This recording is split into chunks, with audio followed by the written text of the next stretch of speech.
Thank you for joining us in Finding God in the World of Video Games, and Happy New Year to you if you're watching this when we're actually recording it and displaying it. If you're watching it later, I still hope you had a Happy New Year. I didn't mean to be late. I didn't know you were coming.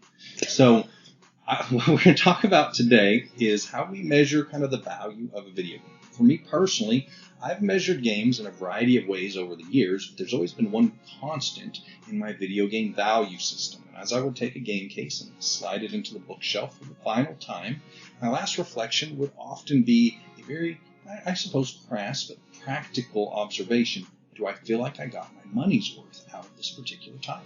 Right, especially since games are now $70 in comparison to their $60. I feel like that's an even more relevant question now than it ever has been. Certainly. And a lot of times when I'm debating the merits of video gaming with some of my unappreciative friends of the video game medium, a lot of times I could just point out that as a measure of enjoyment per hour, a $60 or even now $70 video game is still a vastly superior investment to spending $15 for a movie ticket, or even, $15 to $20 for buying and owning a Blu-Ray disc. Why?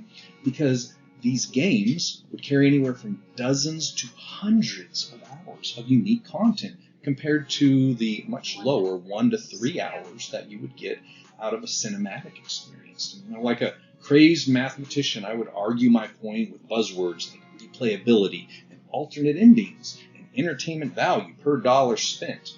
And win or lose, I would typically end up leveraging the length of the game as a core differentiator between the superiority of games to other non-interactive media.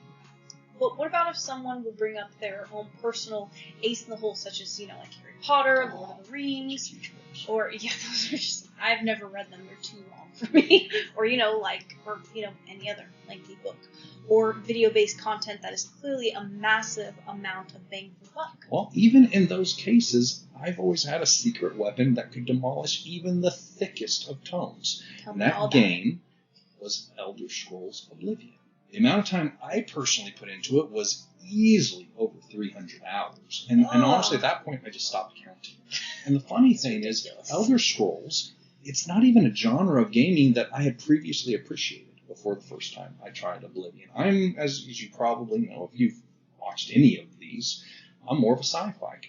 But the sheer volume of content, this monstrous open world, the huge amount of choices and options that existed simply grabbed hold of me and didn't let go until the Shivering Isles expansion was finally completed. I mean, for me, that was the first game I had ever gotten every single achievement in. And when I finally put Oblivion into that game case for the last time, that was honestly my new standard bearer for all future gaming experiences. I would use it as the measuring stick when I bought another game. I said, this is pretty good, but, it's no Elder Scrolls. I mean, I beat it in under 30 hours. And for years, I expected my games to have not only the depth and creativity that we saw in Elder Scrolls and its subsequent titles like Skyrim, but enough length to justify my purchase for the weeks and months to come.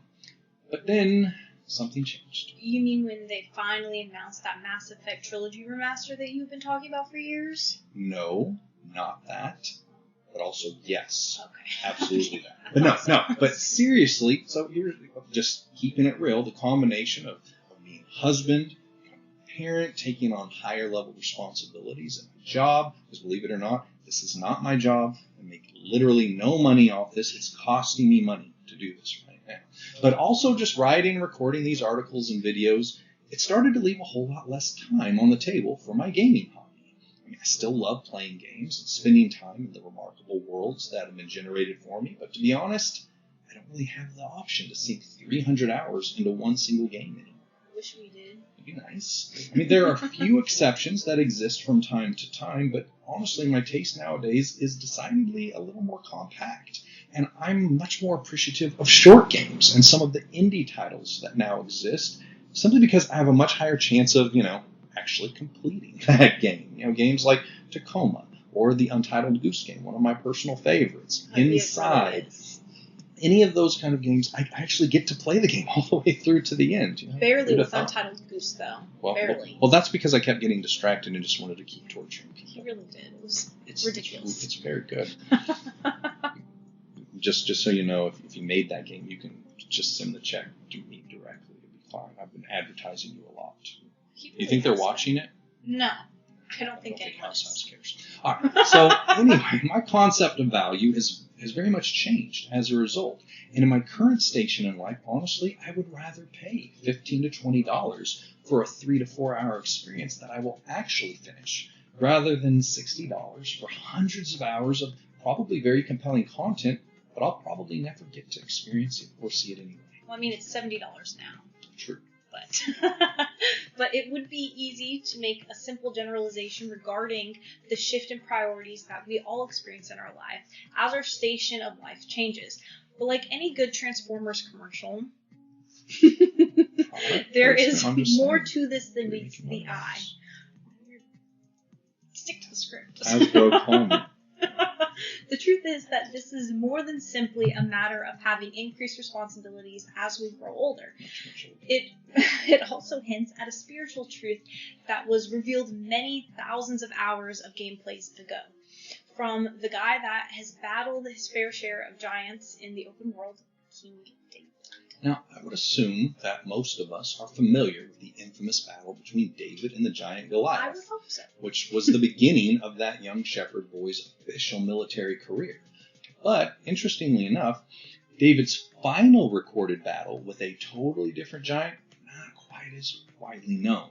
David's career as a soldier was effectively bookended with two epic boss fights. One really, really well. The other one, not so much. And it could be that, when you say David and Goliath, that just kind of rolls off the tongue a little. You can see that, on shirts and marketing and stuff. But if I said David and Ishbi-Benob, I have a feeling that, it's just not a very marketable name. Nobody wants that shirt. No one's going to have that bumper sticker. And honestly, I had to Google it to make sure I was pronouncing it right. What is it? Ishbi-Benob? Ishbi-Benob. Absolutely. He's already had his name said more times this year than in any year prior.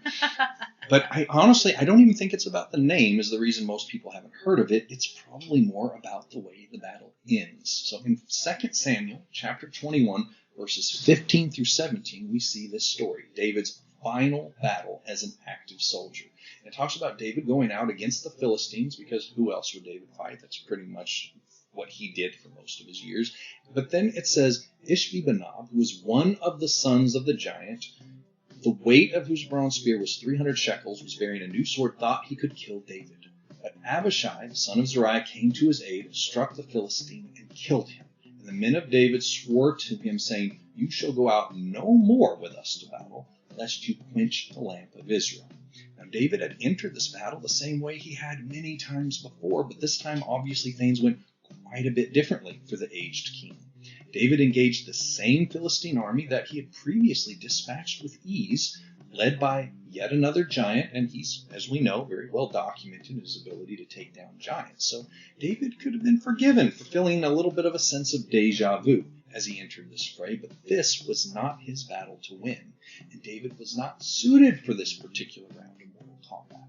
His story was about to end at the point of Ishbi-Benob's massive spear when Abishai swooped in with the proverbial wrestling hot tag, tagged into the match, and saved David's life. Now, David was still the anointed king of Israel by the Lord with a large destiny to fulfill, but his days as a soldier at the forefront of the battle were way behind him. Even David's loyal soldiers recognized that this particular phase of David's life was not only in the past, but that he was risking his critical role as the king by engaging in battles that belonged to others now. His role had changed, and while killing enemy giants was still very important to the continued protection of the kingdom, it was now a job for Abishai and the other soldiers in the Israeli army to finish that work for him. David was responsible for leading the people from the throne, and he had to leave the battlefield to those who were just beginning their military careers.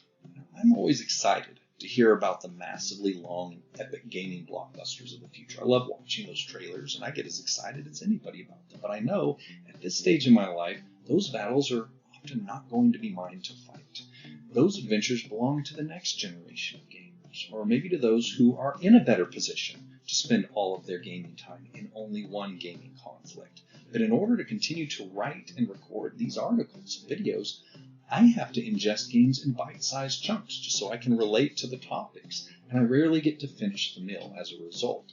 And if I want to keep, my actual paying job, as well as be present in the lives of my family and my friends, I honestly don't get as many opportunities to play as I once did. All of these games, the long ones like Elder Scrolls and the short ones, they have their place in the gamer's library, but they're only the correct fit for each one of us depending on our current needs and goals and our position in life. The same is true in terms of how God uses us. John the Baptist may have understood this better than anyone. For a time, he was the most well-known evangelist on the planet. And we don't even know his last name. His last name was the Baptist. So, okay. This is kind of interesting how we don't know his last name. Didn't need to. But he was the one human being entrusted with baptizing Jesus Christ and setting up his ministry for success. But as Christ's influence and outreach grew, his older cousin John's ministry began to evolve into its next iteration. And John didn't cease to have value to the kingdom, but he was reaching his sunset point, and the most important thing that he could do now was ensure a successful transition of his disciples to the king whose path he had been trailblazing for years. And you saw that in John chapter 3, verses 26 through 30. When John's disciples came to him and they said, the guy that you baptized, that guy that you were talking so much great, stuff about, everyone's going to him now. What about our ministry? And John said, I said, I'm not the Christ. I've been sent before him. He is the bridegroom. I'm the friend of the bridegroom. And I'm rejoicing because he is here. The joy of mine is fulfilled. He must increase, and I must decrease. John the Baptist understood that as the Lord takes over our lives, he also dictates our path, both to the top of the mountain as well as down through the valley.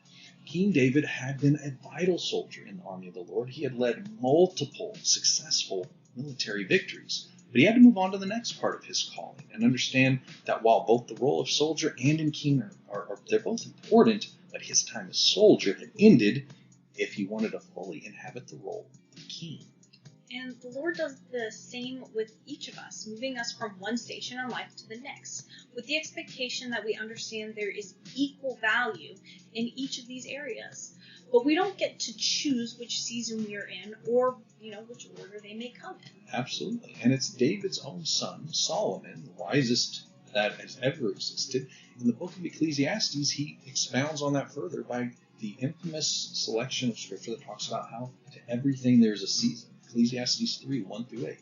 Everything there's a season, a time for every purpose under heaven. A time to be born and a time to die. A time to plant, a time to gather what has been planted. A time to kill and a time to heal. A time to break down, a time to build up, and so on. So on are you part is the whole thing? No, there's a whole song to it though if you want to listen to that. So perhaps your current season in life is not necessarily to your liking. Now, maybe you loved the season that you were previously in, but you're not enjoying the uncomfortable and unwanted transition into the next one. Many times I've found that I don't always appreciate the season I'm currently in until I'm in a new one that I enjoy even less. So the good news is that none of these seasons are permanent, but they do all serve the larger mission we have been called to, regardless of whether we are occupying the role of a frontline soldier, king, a trailblazer like John the Baptist, path marker. As long as we remain obedient to the Lord's call on our lives, he will ensure that each season serves the unique purpose it was designed for. Now, there is a season for long games and for short games, for deep experiences and just casual ones. To every game and to each and every one of us, there are many seasons. It is up to us to submit to the will of the one that set each of these seasons in place, as he gives us the wisdom to gracefully move from one to the other, while understanding the importance and value of each and every one.